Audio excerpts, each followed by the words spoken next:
Good morning students. Today we will discuss about the chemical reaction and equation. अब देखो,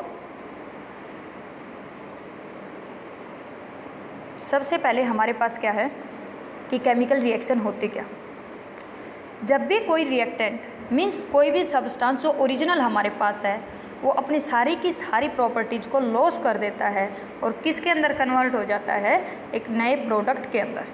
it means जो उसकी पहले वाली प्रॉपर्टीज़ थी वो टोटली चेंज हो जाती है। For example cooking of food ही देख लो। Milk is left at the room temperature during the summer days, क्या हो जाएगा, दूध फट जाएगा। रोटियां अगर हम आटे से बनाते हैं, आटे की प्रॉपर्टी पहले कुछ और थी, रोटी बनने के बाद प्रॉपर्टीज़ क्या हो जाती हैं, कुछ और हो जाती हैं। इट मीन्स कि हमारे पास जो रिएक्टेंट था, जो हमारे पास स्टार्टिंग मटेरियल था, उसकी सारी की सारी प्रॉपर्टीज़ क्या हो जाती है, चेंज हो जाती है। तो वो हमारे पास सारी की सारी रिएक्शंस क्या कहलाएंगी, केमिकल रिएक्शन। यहाँ पर दिखा रखा है food is cooked, food get digested in our body. भाई जो हम फूड को गेन करते हैं वो आफ्टर डाइजेशन क्या होता है, CO2 के अंदर, H2O के अंदर और एनर्जी के अंदर कन्वर्ट हो जाता है। इट मीन्स कि हमारे पास स्टार्टिंग मटेरियल जो कुछ भी था अब वो चेंज हो गया है किसके अंदर, प्रोडक्ट के अंदर, मीन्स नए सब्सटेंस के अंदर, जिसकी प्रॉपर्टी टोटली क्या होती है, डिफरेंट होती हैं फ्रॉम द इनिशियल कंपोनेंट। ठीक है, तो ऐसे ऐसे बहुत सारे एग्जांपल आपकी डेली लाइफ में आप देख भी सकते हो कि आप मुझे बताना भी कि आपके पास डेली लाइफ में कौन कौन सी केमिकल रिएक्शंस हो सकती हैं। केमिकल रिएक्शन सिर्फ वो हैं कि जिसके अंदर कि एक नए प्रोडक्ट की फॉर्मेशन होती है और उस प्रोडक्ट की प्रॉपर्टीज़ उसके कॉन्स्टिट्यूएंट पार्टिकल की प्रॉपर्टीज़ से क्या होती हैं, डिफरेंट होती है। देखो 9th क्लास में तो हमने फिजिकल प्रॉपर्टीज़ के बारे में पढ़ा था। Physical properties of matter means वो सॉलिड फॉर्म में एग्जिस्ट करते हैं, लिक्विड में एग्जिस्ट करते हैं या गैसियस फॉर्म में एग्जिस्ट करते हैं, वो सिर्फ फिजिकल अपीयरेंस थी। अब हमारे पास क्या देखना है कि हमारे पास जो नया प्रोडक्ट बनेगा उसकी प्रॉपर्टीज़ जो उसके स्टार्टिंग मटेरियल से बिल्कुल क्या होंगी, डिफरेंट होंगी। ठीक है, यहाँ पर एक एग्जांपल ले रखा है कि ये एग्जांपल मैग्नीशियम वाला है बेटा, मैग्नीशियम रिबन का।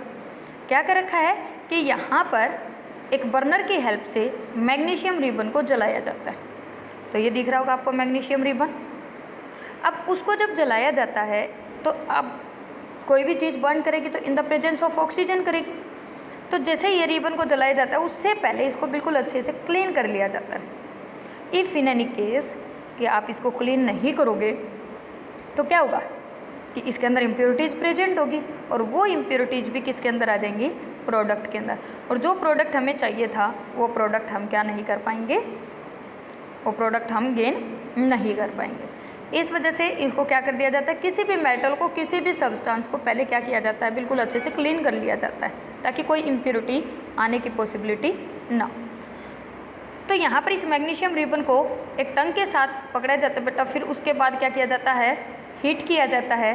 तो क्या होगा, in the presence of oxygen ये बर्न होगा और नीचे हमारे पास क्या बन जाएगा, ये वाला मैग्नीशियम ऑक्साइड, और उसको हम क्या कर लेंगे, एक वॉच ग्लास के अंदर इकट्ठा कर देंगे। ठीक है, तो magnesium in the presence of oxygen जो बना उसको हम क्या कहते हैं, मैग्नीशियम ऑक्साइड, और किसकी फॉर्म में आ जाएगा, एस की फॉर्म में आ जाएगा। अब देखो ऐसी ऐसी हमारे पास बहुत सारी रिएक्शंस हो सकती हैं कि जिसके अंदर, अब इसमें क्या था, पहले मैग्नीशियम था, with the help of oxygen burn हुआ और क्या बना दिया, मैग्नीशियम ऑक्साइड।